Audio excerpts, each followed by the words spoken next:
বৃষ্টি আসে যেন বুঝায় দেয় যে ঘরের চালে ছিদ্র কণ্ঠে, আর বিপদ আসে চিন্হায় দেয় যে তোমার আপনজনেরা কণ্ঠে। তো মুই আর কিছু শিখু কিংবা না শিখু, তবে একটা জিনিস খুব ভালোভাবে শিখিছু, যে চাহিলে কাহারও আপন হওয়া যায় না। টাকা পয়সাক বানাইছিল মানুষের ব্যবহার করিবার টানে, আর মানুষক সৃষ্টি করেছিল ভালোবাসিবার টানে।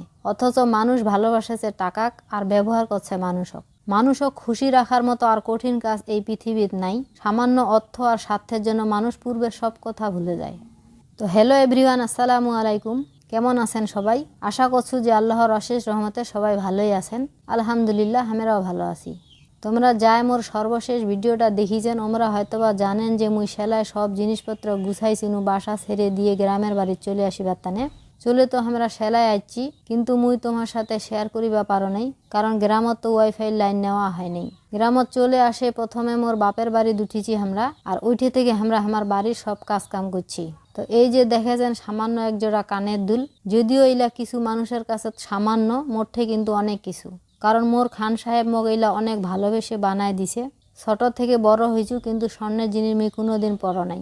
এইলাই ছিল মোর জীবনের ফার্স্ট স্বর্ণের দুল। কিন্তু কি আর করার, গরিবের কপাল, তাই বিক্রি করে ফেলেবা লাগিল। কিন্তু দুঃখ এক জায়গায় যে অর্ধেক দামে বেচিবা লাগিল। কি আর করার, বিপদের সময় এমনই হয়। অনেকে হয়তো বা ভাবেছেন যে সামান্য জিনিস আর কয় টাকা হবে, কিন্তু এই মুহূর্তে এই সামান্য কয় টাকায় আমার ঠে অনেক কিছু। কারণ সাহায্য করিবার মতো আমার কেহ নাই, বিশেষ করে টাকা দিয়ে। এই মুহূর্তে যে আপু বা ভাইয়া মোর ভিডিওটা দেখেছেন, দয়া করে ক্ষমাস্বরূপ দৃষ্টিতে দেখিবেন। কারণ যেহেতু মুই প্রথম ব্লগ ভিডিও করছু, ভুল ত্রুটি হইলে দয়া করে কাহা হাসাহাসি করিবেন নি। কারণ মুই তো তোমার মতো সুন্দর করে গুছায় কথা কইবা পারো না। আর ওইটানে মুই বারবার কহেছু যে ভুল হইলে ক্ষমা করে দিবেন আর মোক সাপোর্ট করিবেন। কারণ যেহেতু মুই অনেক পিছায় গেছু, একমাত্র তোমরাই পারিবেন মোক সামনে দাগায় নিবা। এই যে ঘরের কাজ শুরু করছি, এইঠে কিন্তু আপাতত একটাই ঘর হবে। কারণ এইঠে জায়গা কম বলতে আর কি, যতক্ষণ জায়গা আমরা আপাতত মাটি ভরেছি ততক্ষণ জায়গাতে ঘর উঠাছি।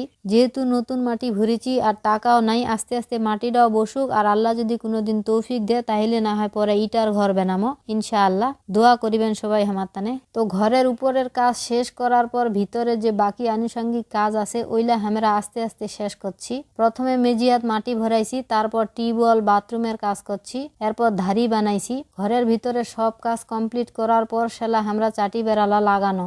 তো যেহেতু মুই প্রায় 1.5 বছর পর ভিডিওলা তোমার সামনে শেয়ার করছু, আর জেলা মুই ভিডিওলা করছিনু, অবশ্যই এটাও ভাবিছিনু যে কতদিন না কতদিন মুই এইলা আপলোড করিবা পারো। ওই জন্য খালি অল্প একটু একটু করে ভিডিও করে রাখিছু। তো ভিডিওলা মুই কিতা শেয়ার করিবা পারো নাই, ওইলা না হয় সামান্য একটু তোমাক কহ। এই যে মোর বাড়ির গোরত দেখেছেন কারেন্টের খুঁটি, তাই আমরা মনে করছি যে খুঁটি হইলেই বুঝি কারেন্ট নেওয়া যাবে, কিন্তু এলা শুনেছি যে এইঠে ট্রান্সফরমার বসাবা লাগিবে, তা না হলে কারেন্ট নেওয়া সম্ভব না। আর একটা বাড়ির টানে ট্রান্সফরমার দিবাও চাহে না। অনেক দৌড়াদৌড়ি করেও আমরা কারেন্ট নিবা পারি নাই। এঙ্গরে আমরা অন্ধকারতে এই নিধুয়া পাথরত প্রায় 3 মাস কাটানো। শালা পাশের বাড়ির গ্রামে চাচাতো ভাই বেচারা নিজেই ডাকায় কহিল যে আমার বাড়ি থেকে সাইড লাইন নাও।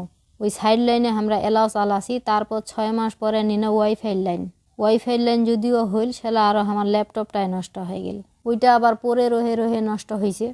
ওইটা ঠিক করার মতো টাকাও জোগাড় হয় না। অবশেষে অনেক কষ্টে টাকা জোগাড় করে ঢাকা পাঠায় ঠিক করে নিয়ে আসে। এই যে এলা ভিডিওলা আমি শেয়ার করিবার চিন্তা ভাবনা করছো আর কি।